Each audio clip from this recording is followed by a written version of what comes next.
Okay. So first, I want to acknowledge a special couple. Where's your husband? He went to the restroom. Yes. Lois and Les Leach came, and out of my surprise, I haven't seen you guys in years. Oh, here he is, Les. Yeah, no. Yeah. So these guys, and what Les told me, he came here because he heard that I was going to speak about some historical facts about the city, and he knows that I have a tendency to stretch those facts. So he's here to keep me in line. So I want to acknowledge the two. Thank you so much for coming. All right. So what I read in the program, I'm supposed to talk about history. What I may be at the wrong place, because I thought what we're going to talk about is something that's really near and dear to me. The 49ers. Now, listen, they turned the corner. They got a new quarterback. They just got, well, I don't know, Richard Sherman's not necessarily high on my list, but the guy on the left, that's me with Roger Craig when we were coming out of a football game last year, and he was in the parking lot. Roger Craig. Anybody know who Roger Craig is? Awesome running back in the good old days with Montana and Steve Young. Oh, thank you. Am I in your way? All right, so I do have a program. And so I want you to, first of all, I want to correct whatever was said. This is who I am, and how much do I know? Not a whole lot. People know that I'm opinionated. I tend to be politically incorrect at times. More so than not. And I do like fake news. I take full advantage of that. And as a result, I'm frequently wrong. So I want to, this is my disclaimer. And I want to dedicate this presentation to Orvine Carpenter, because Orvine's the one that set me up for this. And so if you don't like what you hear, talk to Orvine. All right, so, okay, this is, you got envelopes on your table, and it's basically this thing that you see here.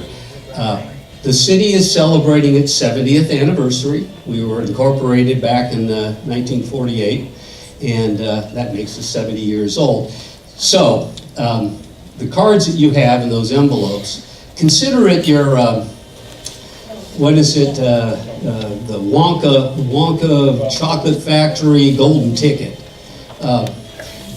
During the course of this year, we're going to be having various programs that will celebrate the 70th anniversary. And the first one comes up this coming Monday. We have a reception after the city council, well, actually, I think it's before the city council meeting, say around 6:30 to 6:45, and you're certainly welcome to participate. There'll be a reception and a bunch of dignitaries. I'll probably won't be there, but others will be there. We encourage you to keep your eyes and ears open as these events occur over the course of the next year. So I wanted to put in a plug for the city's 70th anniversary. So what I wanted to talk about is the fact that we have this interesting relationship. We coexist, the Navy, the harbor, the city. And sometimes people don't really understand how we work or don't work with each other. So that's the purpose of my presentation. And because my background is architecture and planning, I'm a very visual guy. So most of my presentation is just that, visual, and I'm just going to highlight it. But this is a map that just simply tells you how things lay on the land. 45% of our city is made up of the Navy. 45% of it is made up of incorporated area of the city that's not governed by the Navy, and about 10% is the harbor. And each one of those entities have a separate way of governance, and we have to interface with one another, and yet we don't really have authority over each other. Oh, I already screwed up. Okay. All right, so I'm going to start at the 10,000 foot level, but bring it down. And I'm not a historian, but I wanted to kind of give you a broad overview of how we got to where we are. And we know the history of the Chumash, as well as the Spanish explorers. And then what I'm going to get into is a little bit is about the Spanish-Mexican influence with the ranchos, and then ultimately how Thomas and Richard Bard, shaped who we are today. So what we have here is a map of the ranchos, and that was prior to the Mexican-American War, that the Spanish and the Mexican governments wanted to populate California with their heritage, and they provided grants to people that they felt were prominent. A lot of them were soldiers, and that's how the beginning of really Ventura County was, with the various ranchos. And our rancho that we're interested in here is the El Rio de Santa Clara, La Colonia Rancho. And this was established back in 1846. Now what's important is that subsequently that rancho was divided up into a lot of different parcels, majority of which were owned by Thomas Bard or acquired by Thomas Bard. And because he was on a mission really under the charge of Thomas Scott to survey and acquire these holdings, but it was Thomas Bard that ultimately acquired about 2/3 of the rancho. So then we bring it down a little bit further to our neck of the woods, and the area that's highlighted in red there represents the current municipal boundaries of the city. About half of it was owned by Thomas Bard originally, and then a portion of it had the Barrelwood Estate, where we are right now. And then there was the Hueneme Wharf that Thomas Bard championed. And ultimately, the township of Hueneme back in 1876 was established again by Scott and Bard. And that brings us to where we are prior to the city's incorporation. So, why did I go through this exercise? What I was trying to do is to give you a sense of how the interface of these various players have changed our landscape or shaped our landscape. So what we have on the left is an overlay of the rancho when it was subdivided by Bard and Scott, and how it translates to where we are today. The street names, and these are just 2 or 3 that I picked out, follow the boundaries that were created in the subdivision of the rancho. And the names that are given, Patterson Road in particular, represents the owners in those areas.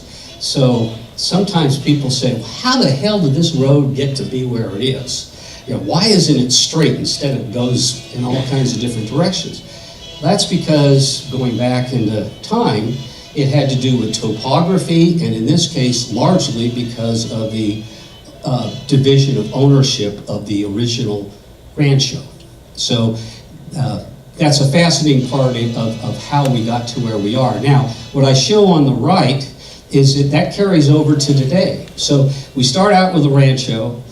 Bard and Scott cut up the land, and then from that point forward, we end up having subsequent subdivisions by current day developers. So I'm showing here on the right exactly how it plays out over time, that a small area, subdivision lots 42 and 86 from the original rancho, ended up being further subdivided by current day developers, and then the final one to the right represents the outcome. So when you wonder, how did these subdivisions come to be? Why is this neighborhood the way it's configured? You can trace it back to the rancho and the subdivisions that occurred in the Bard and Scott era. So what I want to do is to talk about, and again, remember I said I was highly opinionated and politically incorrect.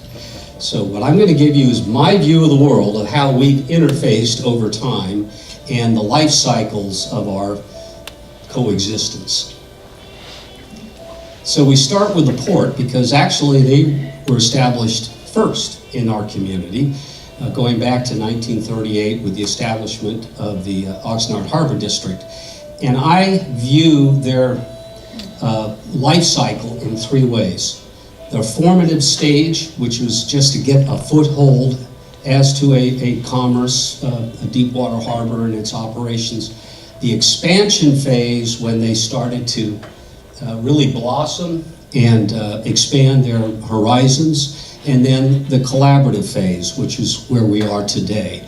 So what I intend to do is just to talk through each one of these, what I consider to be the evolutionary cycle of the Harbor District, and then how does it relate to the Navy and the city. So we go to the formative stages.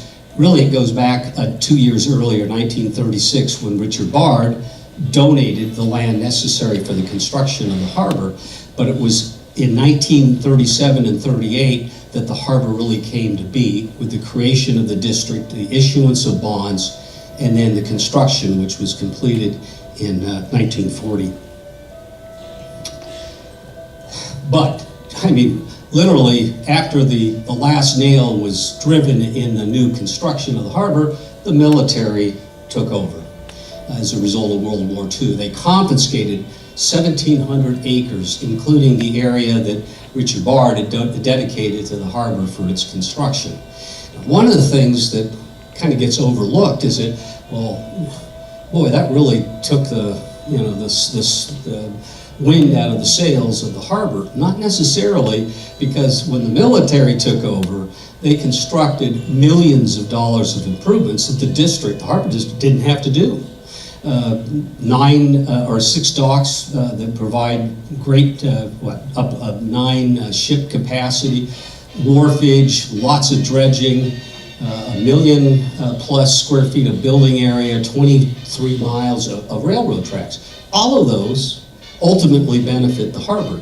Now, that's not how it was viewed when the Navy came in with eminent domain and took over, but the reality is that the federal government actually helped the harbor become what it is today. Sometimes we forget about that.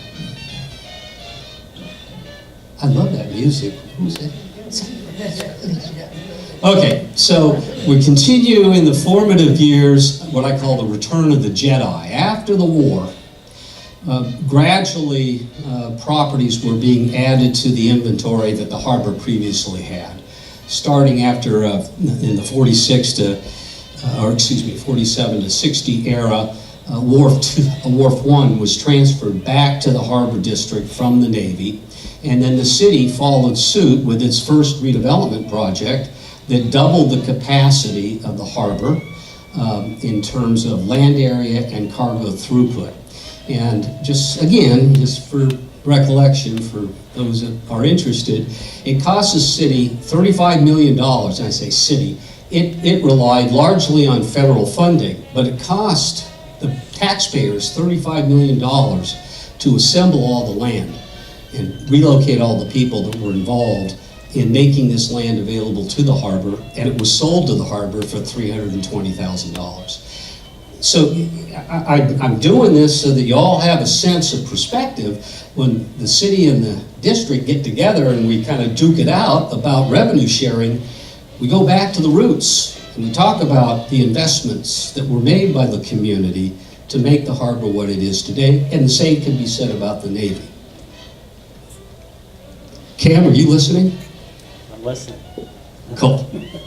Okay, so as we get into the expansion years, and now we're talking about the 70s to 2010, this is a bad moon rising. We had this symbiotic relationship between the city and the harbor, and then things kind of started getting a little strained because the district was kind of feeling their oats. And we have a problem here. The harbor district's political boundaries it coincided with the Oxnard school district boundaries. That was for the purposes of issuing a bond measure. But what that means is we have a disconnect between the political structure and the real impact of the harbor itself. And so that kind of began to create an issue between the city and the harbor. We also had the Coastal Act that came into being in the 70s, and that gave preferential treatment to harbors around the California coast. Then we had the Harbors and Navigation Code that said, well, we're going to give preference to harbors on the coast, but cities still have the authority to say yes or no to the acquisition of property by harbors. And the reason for that is that you're taking the property off of the tax rolls. So the cities have to consent to that acquisition.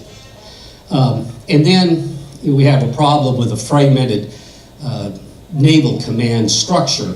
We'll get into that a little bit more and how it figured into this whole expansion. But what I'm saying is that there was a bad moon rising. The harbor was beginning to. So much for your music.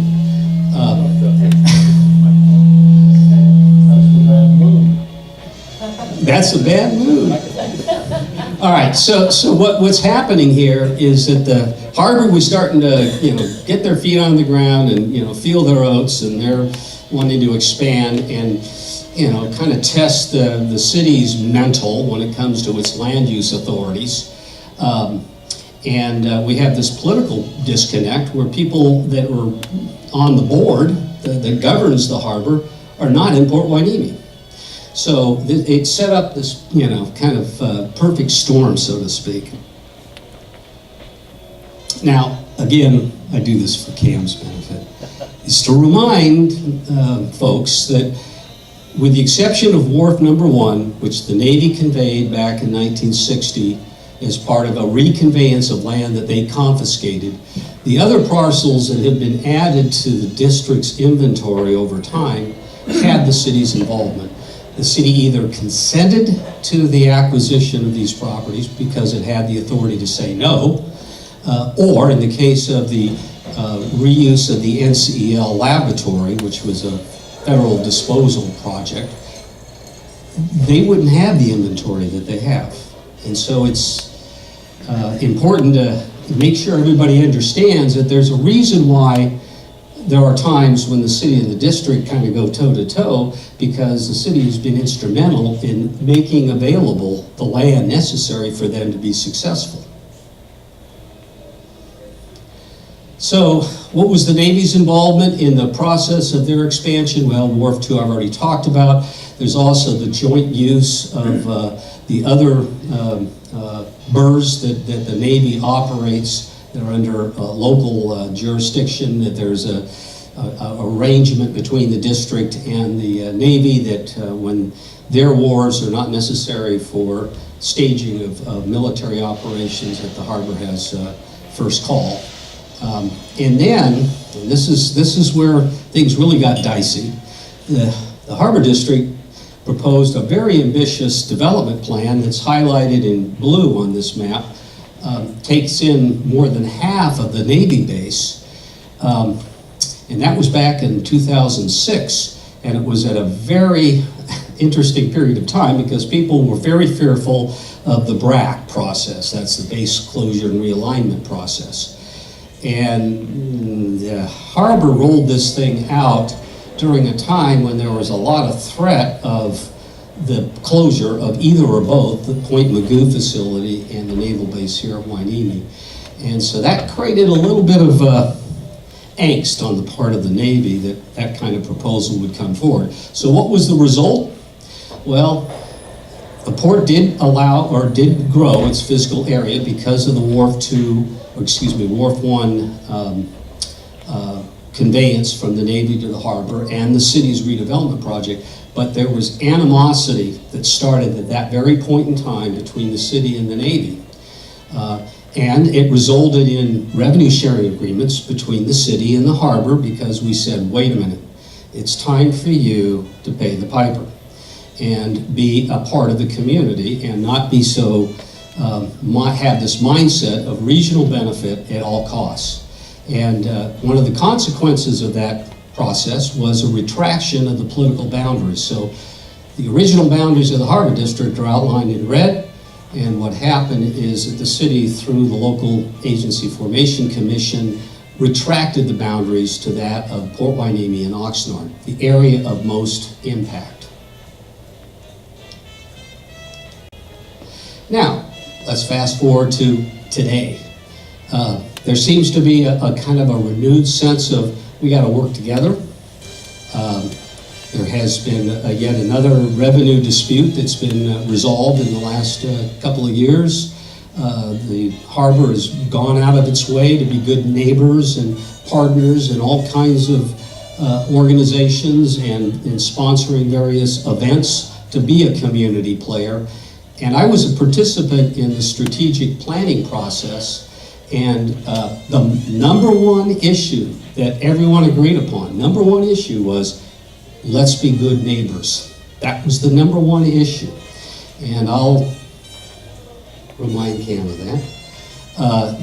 That was what the public was saying was important to them. It's not just a matter of making money, jobs, it's being a good neighbor. So that sets the stage for what's about to happen.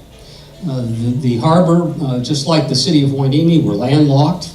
They have to intensify the use of their properties in order to continue their growth. That means more containerized operations. The city has a similar need, that it's landlocked, doesn't have much in the way of a vacant land resource to work with, and there's an opportunity for maybe some land swaps that would allow the city to benefit by development near the beach, while they are able to take advantage of land the city owns adjacent to the harbor. So it's a good thing that we've reached this point in time where we recognize, hey, it's in our mutual benefit to work together.